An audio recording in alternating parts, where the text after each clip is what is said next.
المنار المنار المنار المنار المنار المنار المنار المنار اے امین علم و فن، اے حکمتوں کے انجمن، تجھ پہ نازاں ہے چمن، تجھ پہ نازاں ہے چمن۔ السلام علیکم ورحمۃ اللہ۔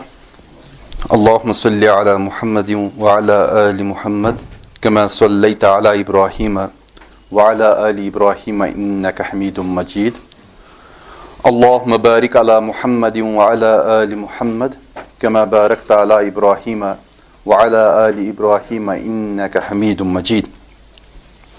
والمردود اما ان یکون رده لسقط من السند او طعن في راو، فما سقط اول سنده تصرفا من مصنف فهو المعلق، وما سقط صحابيه فهو المرسل۔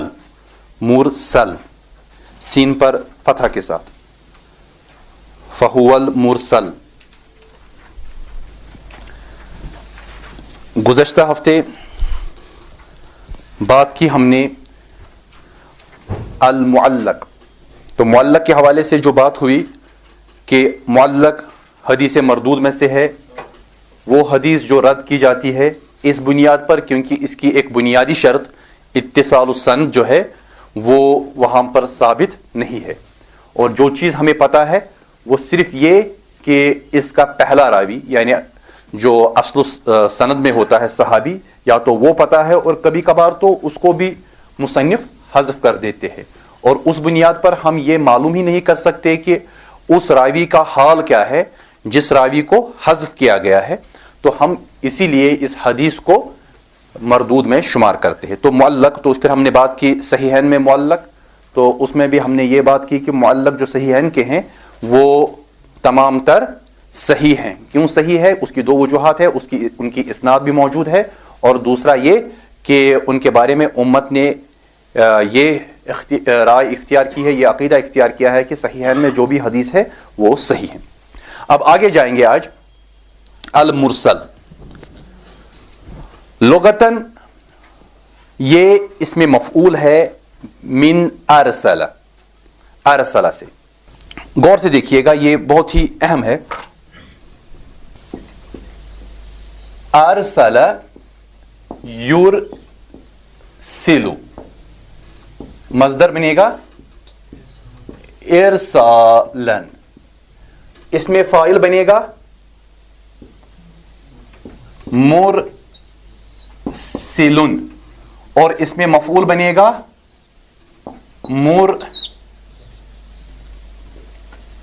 مرسل، مرسل۔ غور سے دیکھیے، ارسل یرسل ارسالن، ارسال کسی کو بھیج دینا، تو جو بھیجنے والا ہے جو بھیج دے وہ مرسل کہلائے گا، اسم الفاعل، اور جس کو بھیجا جائے اس کو مرسل کہا جائے گا۔ تو یہ اس میں مفعول ہے ارسل سے، بمعنی اطلق، اطلق، اطلق آزاد کرنا، چھوڑ دینا۔ تو اسی لیے میں نے نیچے لکھا ہے چین ٹو ان چین، چین سے لے کر یعنی کسی کو بند کرنا، کسی کو لگام پہنانا۔ جیسے کہ ہم حدیث میں کہتے ہیں کہ جی یہ حدیث جو ہے یہ سند کے ساتھ ہے، اس میں اتصال السند ہے، یعنی ہم نے اس متن کو ایک لگام لگائی ہے جو سند کی لگام ہے، اور اگر ہم اس لگام کو چھوڑ دیں تو ہمارا اتصال السند تو ختم ہو جائے گا، اور ہم دوسرے ڈومین میں آ جاتے ہیں جس کو ہم مرسل کہتے ہیں، کہ یہ حدیث جو ہے اب یہ مرسل ہے، یہ ان چینڈ ہے، اس کو کھلا چھوڑ دیا گیا ہے۔ جس طرح ہم لفظ استعمال کرتے ہیں طلاق. طلاق کسی خاتون کو اپنے عقد نکاح سے آزاد کر دینا, چھوڑ دینا, بالکل کھلا چھوڑ دینا. تو ارسلہ یرسلو اس سے بنتا ہے اس میں مفعول مرسل. مرسل بالکل بے لگام چھوڑ دینا, آزاد کرنا, سند کی پابندیوں سے کسی کو آزاد کرنا. تو ان چین تو یہ بمانا اطلقہ, اطلقہ یطلق, آزاد کر دینا. ٹھیک, یہ لغوی معنی ہے. اور اگر ہم اس کے اصطلاحی معنی میں جائیں گے تو مرسل, اصطلاحاً مرسل کس کو کہیں گے؟ ہوا ما سقط من آخر اسنادہ من بعد التابی.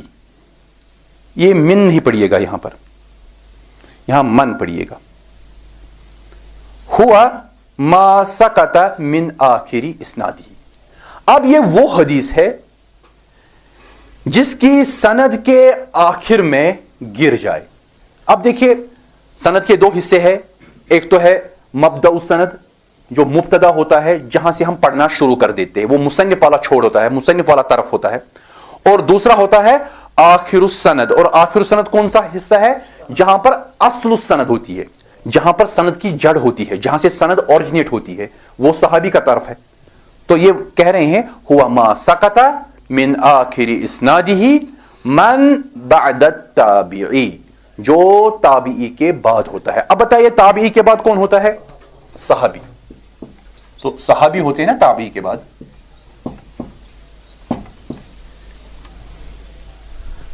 تو تابعی کے بعد والا راوی جس میں چھوٹ جائے. اب دیکھیے یہ آپ کو لگے گا کہ غیر ضروری لکھا ہے, سیدھے لکھنا تھا کہ جس میں صحابی چھوٹ جائے, لیکن انہوں نے بھی بہت ہی سوچ سمجھ کے لکھا ہے. متون کی خصوصیت ہی یہی ہے کہ الفاظ کا استعمال بہت ہی سوچ سمجھ کے کیا جاتا ہے. اگر یہ لکھتے کہ صحابی کا سخت ہونا تو معنی کچھ اور تھے, اگر یہ لکھتے کہ تابعی کے بعد والا راوی تو معنی کچھ اور ہے. لیکن فی الحال جب ہم حکم پہ آئیں گے اس وقت اس کی تفسیر ہم بتائیں گے. فی الحال آپ یہ چیز ذہن میں رکھیے کہ یہ اصطلاحاً وہ تعریف ہے, یہ اصطلاحاً وہ حدیث ہے جس کی سند میں تابعی کے بعد والا راوی چھوٹا ہو, یعنی سخت ہوا, سکوت اس کا ہوا ہو. یہاں پر ہم تابعی کو پہلے سمجھیں گے, تابعی کون ہے.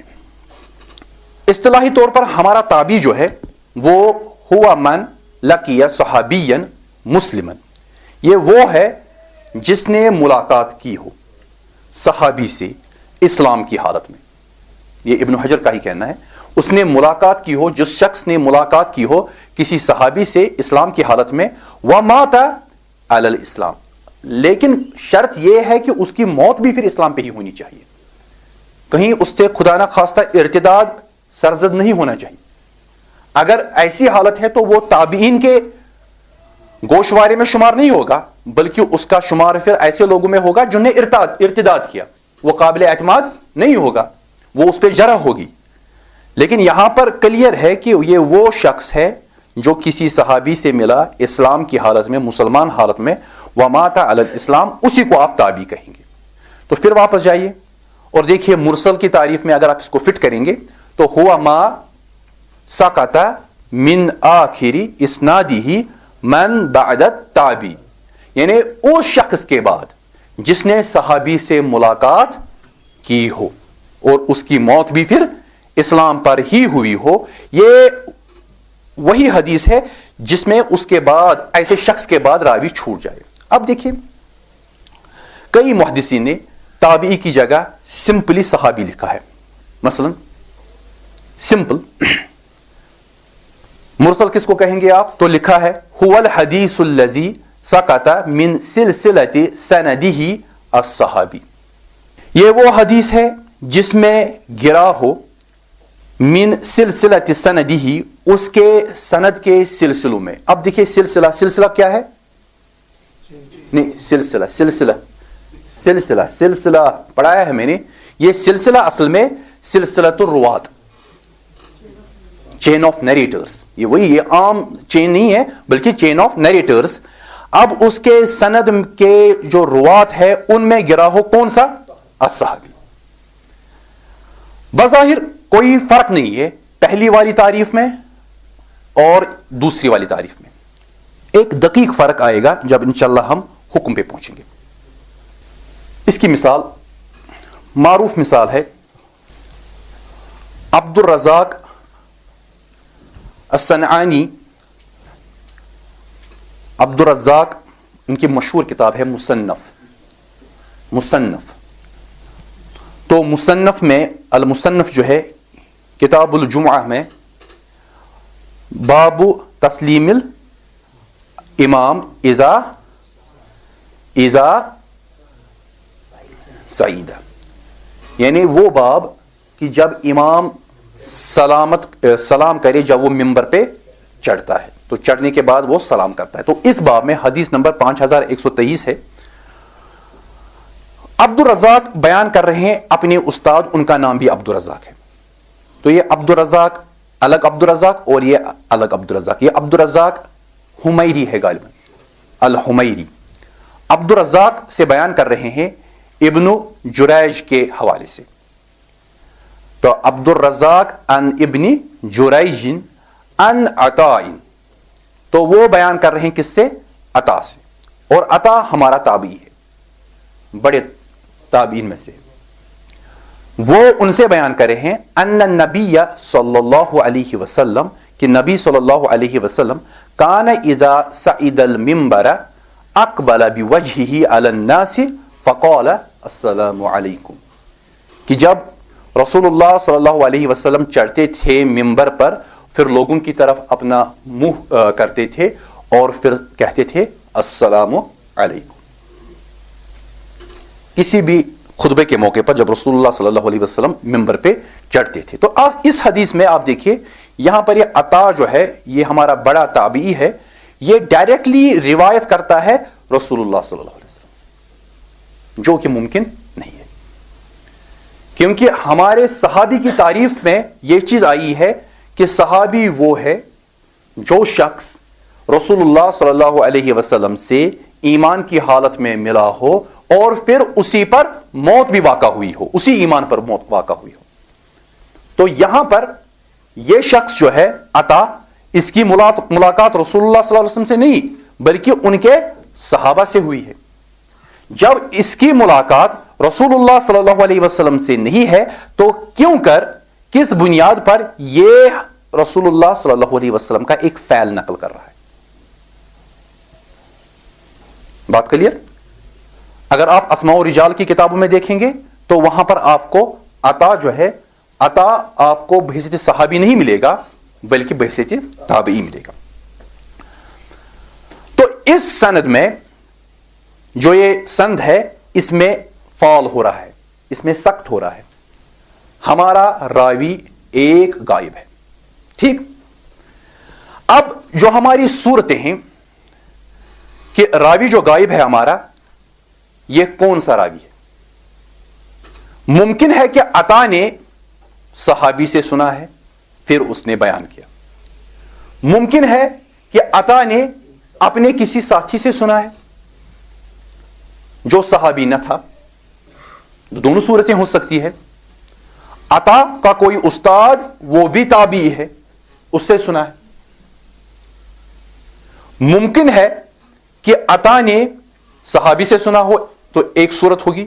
ممکن ہے کہ عطا نے دوسرے تابعی سے سنی حدیث ہے تو صورت دوسری ہوگی. تو اس کے حکم میں کیا ہے کہ المرسل فی الاصل ضعیف مردود، کہ اصل میں اب مرسل ضعیف ہے، رد کیا ہوا ضعیف. کیوں؟ اگر اس نے صحابی سے نہ سنا ہے بلکہ دوسرے تابعی سے سنا ہے، ممکن ہے کہ وہ تابعی سچا نہ ہو. تابعیوں میں ہو شمار تو اسی زمانے میں ہے لیکن بندہ صحیح نہیں ہے. ایسا بھی ہوا ہے، ہمارے کئی تابعین کے دور کے لوگ ہیں جو قابل اعتماد نہیں ہے. یہ بھی ممکن ہے کہ اس نے صحابی سے سنا ہے، پھر تو حدیث صحیح ہے، پھر کوئی پرابلم نہیں ہے. لیکن احتیاط اس میں ہے کہ ہم اس کو قبول نہ کریں کیونکہ ممکن ہے کہ صحابی نہ ہو. اسی لیے اگر آپ واپس جائیں گے پہلی والی تعریف پر تو وہاں کیا لکھا تھا ہم نے؟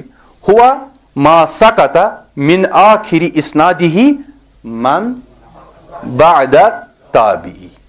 یہ وہ حدیث ہے جس میں گرا ہو اس کی سند کے آخر میں سے جو تابعی کے بعد ہے. اگر میں یہ کہوں گا کہ تابعی کے بعد جو گرا ہے وہ صحابی ہی ہے تو حدیث صحیح ہے. کیوں؟ کیونکہ میرے لیے اصول ہے الصحابہ کلہم عدول. تو مجھے یہ چیز دیکھنے کی ضرورت ہی نہیں ہے پھر کہ گرا کون ہے.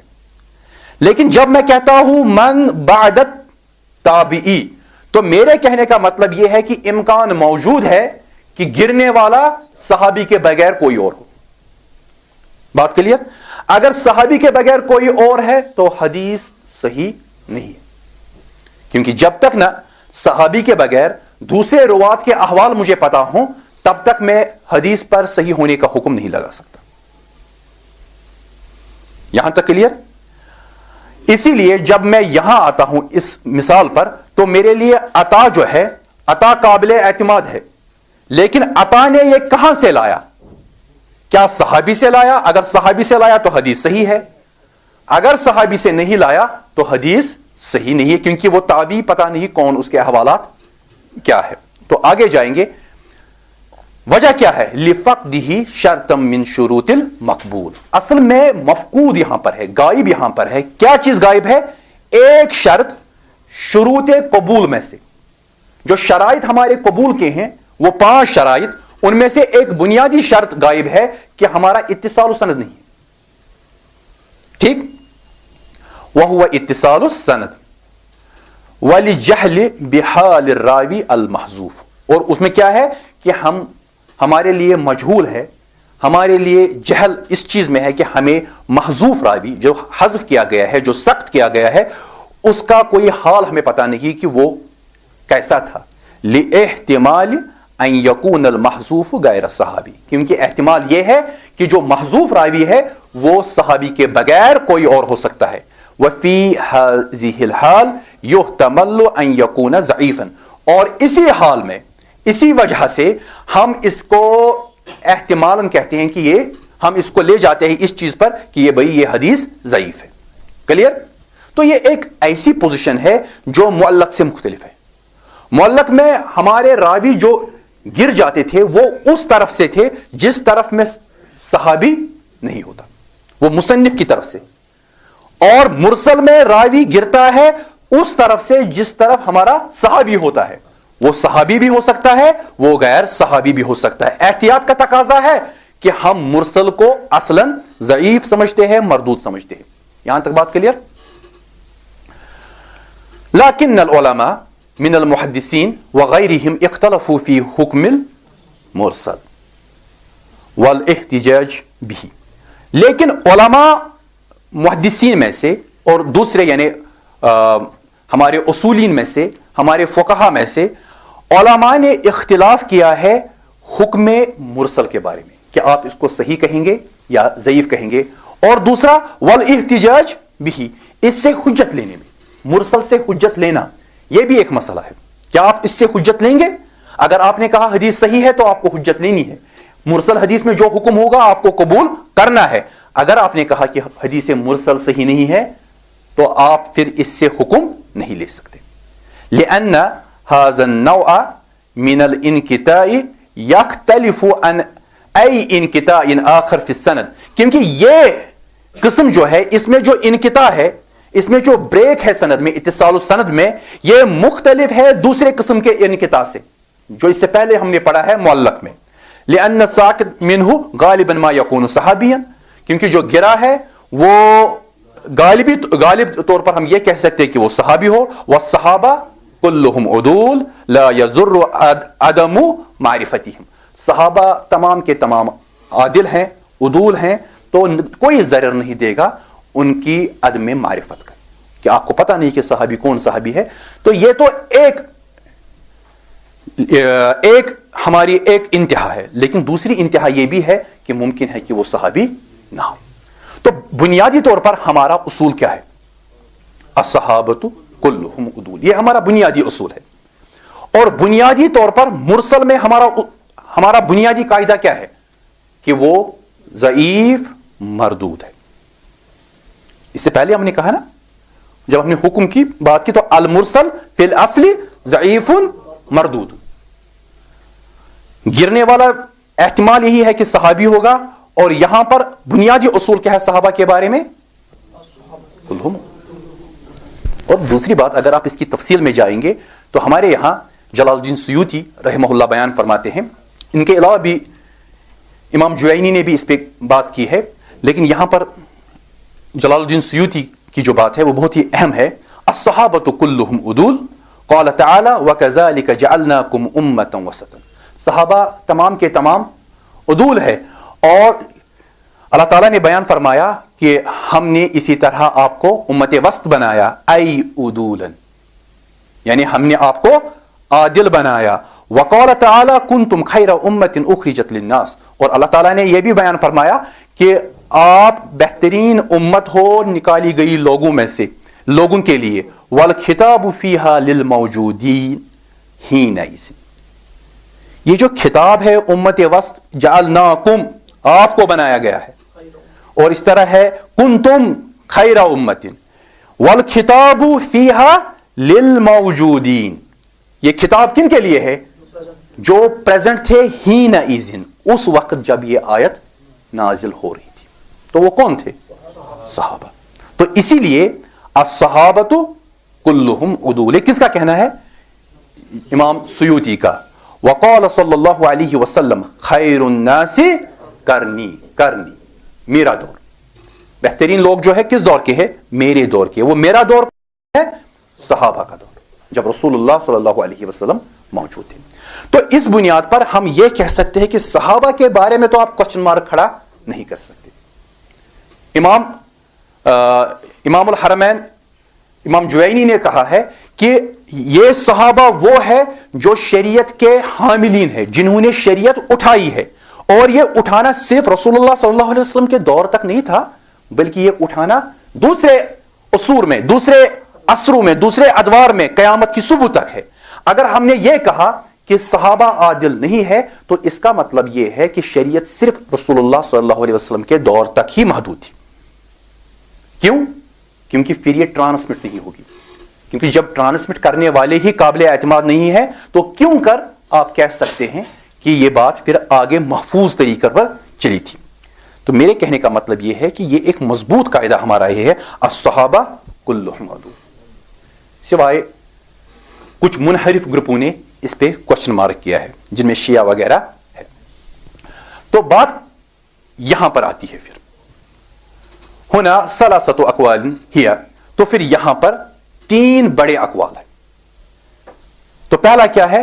ضعیف مردود, کہ مرسل حدیث مردود بھی ہے, رد کی ہوئی, ضعیف, جو قابل اعتبار نہیں ہے. عند جمہور المحدثین وکثیر من اصحاب الاصول والفقہا. جمہور محدثین, میجورٹی آف محدث جو ہے وہ اسی خیال کی طرف ہے, اور بہت سے اصحاب اصول والفقہا وہ بھی اسی خیال کے ساتھ ہے کہ یہ مردود ہے. وحجت هؤلاء هو الجهل بحال الراوی المحذوف لاحتمال ان يكون غیر صحابی. اور حجت کیا ہے ان کی؟ انہوں نے کس چیز کو بنیاد بنایا ہے جس پر وہ یہ کہہ رہے ہیں کہ ضعیف مردود ہے؟ وہ یہی ہے کہ راوی جو محذوف ہے اس کے حال سے جہالت اختیار کی گئی ہے, ہمارے لیے وہ مجہول ہے, اور احتمال یہ ہے کہ وہ غیر صحابی ہو. تو یہ احتیاط کا درجہ ہے کہ یہ طبقہ کہہ رہا ہے کہ ہم اس سے حجت نہیں لیں گے. تو یہ ایک انتہا ہے. اور دوسرا قول کیا ہے؟ صحیح یحتج بہ, یہ صحیح ہے مرسل, اور اس سے حجت بھی لی جائے گی, کوئی پرابلم نہیں ہے. عند الائمۃ الثلاثہ, تین بڑے ائمہ کے یہاں. پہلا امام ابو حنیفہ, امام مالک, امام احمد فی المشہور عنہ. یہ تین, امام ابو حنیفہ, امام مالک اور امام احمد, جیسا کہ ان سے مشہور ہے کہ صحیح ہے اور اس سے حجت لی جائے گی. وطائفۃ من العلماء بشرط ان یکون